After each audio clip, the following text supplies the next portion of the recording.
Founded in 1949, the League for Animal Welfare is a privately funded, non-profit, no-kill animal shelter located in Batavia, Ohio.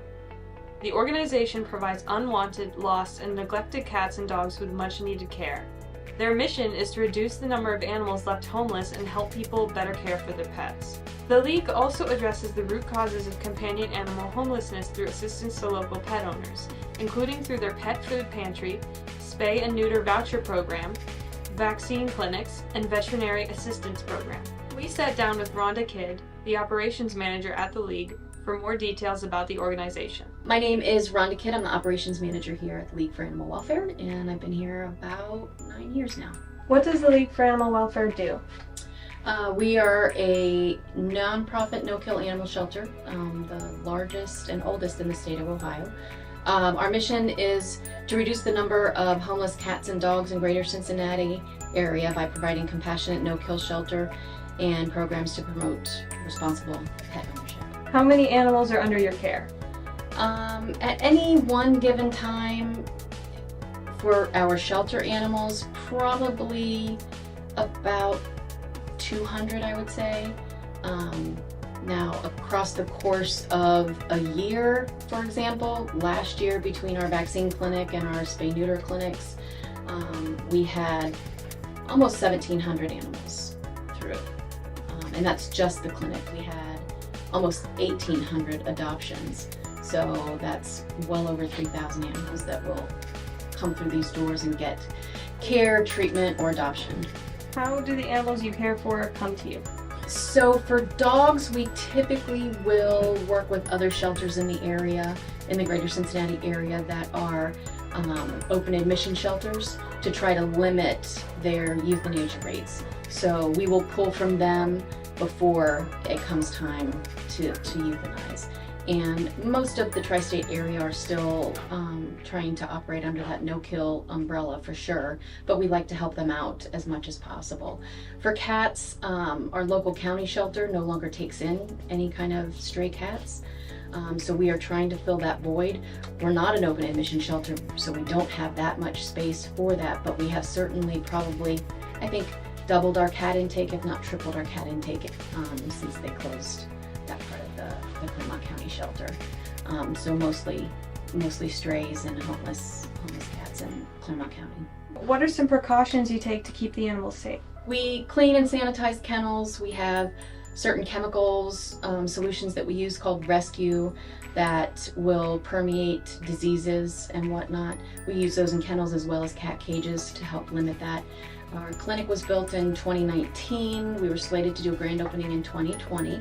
That obviously had to be put off because of COVID, but we do have isolation areas over there that we have utilized, and it's our intake area. So all of our animals coming into the shelter will stay over to the clinic until they have been fully vetted, vaccinated, spayed, neutered, and they're healthy. Then they'll come over to the shelter for adoption. Once they're over here, we use the same sanitary precautions. Then we also have orientations that we have volunteers to go through. So if they are in and out of the kennels or in and out of the cat rooms, that way they know what to look for and certain precautionary measures to take so that dogs don't escape out of their kennel or they're not interacting with someone they shouldn't, that type of thing. How often do you adopt animals out? Every day that we're open, so Thursdays are the only day that we're not open to the general public. We'll also adopt them out to people that we have at off-site events, so that's another way that we get our animals out and socialized. For balls for field trips, we have a lot of people that'll come in and they love to take these dogs out for hikes and walks, and they really get a feel for, you know, how they do out in a ordinary life kind of situation. They can adopt them out, and we have had that happen as well. So far, year to date, we're almost at 600 adoptions.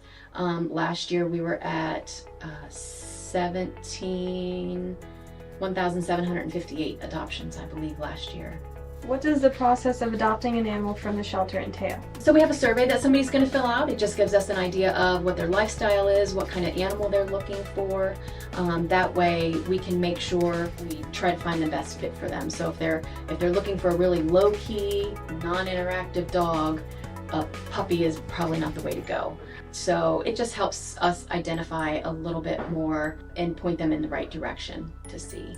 And cats, they get to go from room to room to room, and we have normally 15 cat rooms, but like right now with kitten season, we have 17 cat rooms. So sometimes people can spend hours going from room to room to room because we have a lot of cats and they just want to make sure that the right one finds them. What information do you look at before you allow animals to be adopted? Usually if they've had any pets before, what is their household comprised of? Simply because we do have some dogs that might be scared or don't get along well with small children. So we want to make sure that we get the right dog in there that is a good fit for that family and the lifestyle. Same thing with, how many, are they full-time, are they partially retired? Just all depends on what kind of dog they're interested in. Cats are a little bit easier for that, but if you do have dogs at home or other animals at home, is that cat going to get along with them? We do have some single room cats that don't get along with other cats, so you by no means would want to put them in a home with other cats. What can people in the community do to help the league and their cause? Donate. If you can't donate financially, donate your time. Anything to get these animals enriched and socialized and get them out in the community so that more people see about them, more people notice them. Follow us on social media. Share all of our posts as much as possible. We did have Billy Bob, who got adopted last month finally after being here for several years, and that post went viral. We had people from many different states and even different countries, if I'm not mistaken, inquiring about his adoption. And he did finally get adopted. So whatever you can do to get the word out for us is fabulous.